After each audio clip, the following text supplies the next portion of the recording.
Welcome to Rich Conversations. This is another edition of Rich Answers, where every week we answer questions from past podcast guests.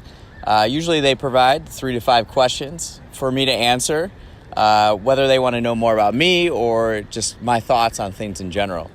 And today we are in Lincoln Park. It is a beautiful day in Chicago. See, this is the time of year that we're all kind of waiting for. And as you can see, we got the zoo behind us. So this is the zoo. We have the conservatory over there. We have a fountain. It's just gorgeous. And today, our questions are being provided to us by Maryam Mansoor, who lives in Istanbul. And she's a scientist there. She's been on. Her and her siblings have come on episode 203. And we talk about the scientific realities. They are material engineers, physicists, gemologists in Istanbul, and probably one of my favorite episodes. So shout out to you guys. Next week, we're going to have questions provided to us by Mehya Mansoor. So we're going to do a sibling back-to-back weeks here. First question that Miriam asked is, what books have had the greatest impact on you? Great question. I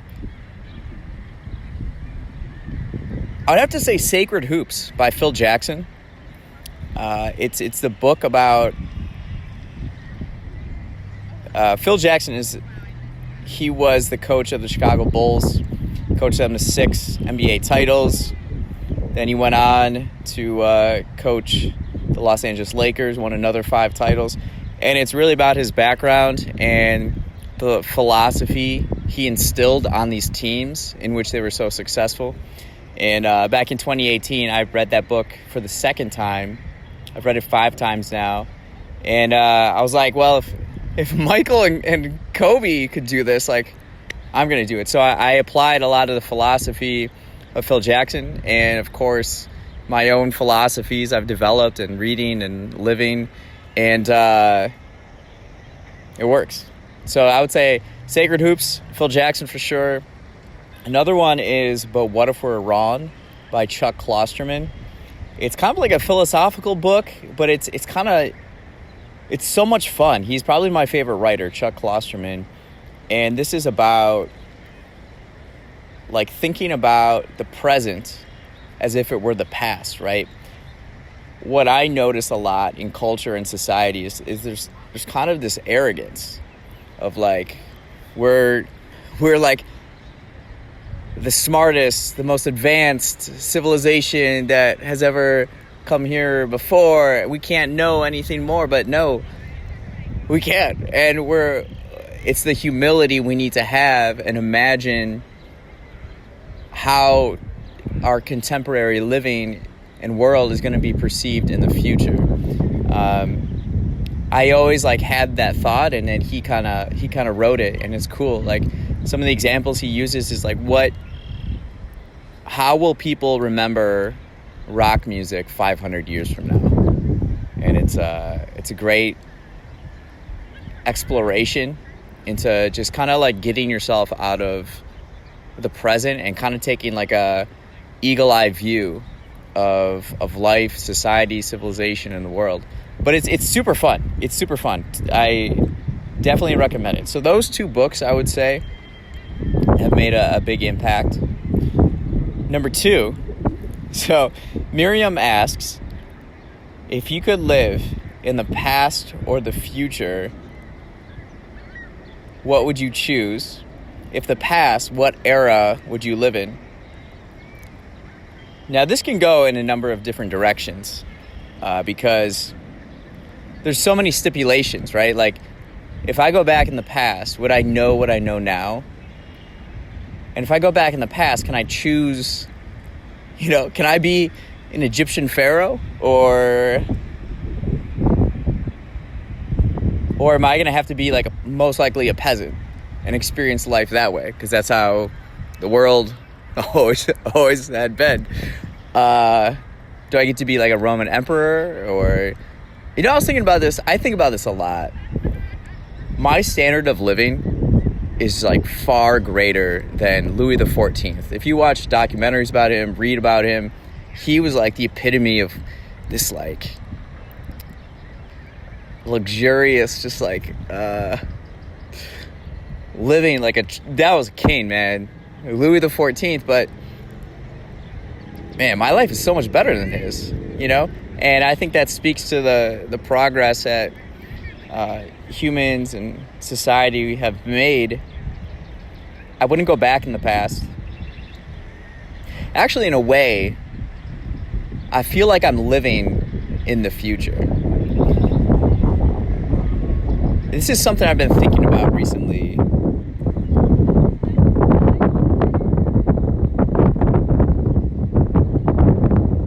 Like a lot of the news that comes out,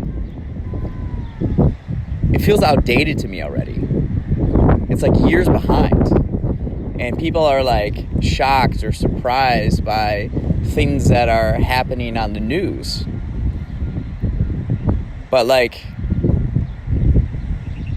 this is old. This is like media, like news media is so outdated.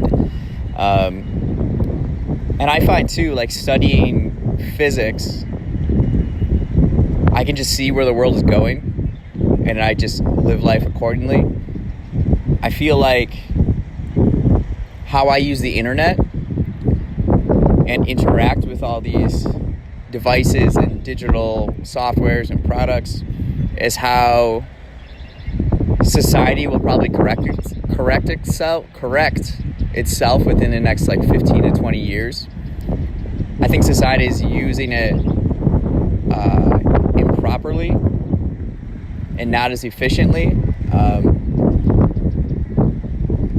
Because it's so new, we haven't had time to correct any bugs in it, in a way. If you look across the board, statistics on anxiety, depression are all up, and people are addicted to their screens and their phones because it's designed that way. It's the attention economy. But if you don't participate with the attention economy in a consumption way and more on a creating way, I think you're ahead and you're placing yourself in the future. And you can probably see that too. I mean, we've discussed it on our episode, how there's such a big gap between the scientific community and what's actually happening compared to the general public's ideas about the world and what they think it is. There's this huge gap, and we talk about the importance of science communication.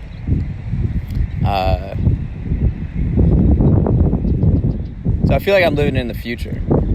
Number 3. You know what? I kind of forgot. I tried to memorize it in my head, and I actually forgot the third question.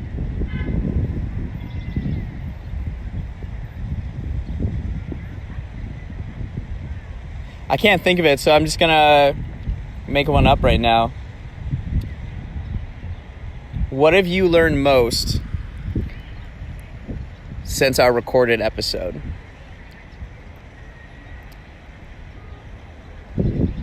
I would say I'll figure out your third question and I'll add it to Mehya's questions a week from now. I would say talking to you and your sister and your brother, I've had so much more appreciation for the materials around us, the world around us, as far as what things are made of and what things in the future could be made out of. I tell people all the time about our episode and how I woke up that morning with a perspective on the world, and by the end of our conversation, that perspective had expanded. And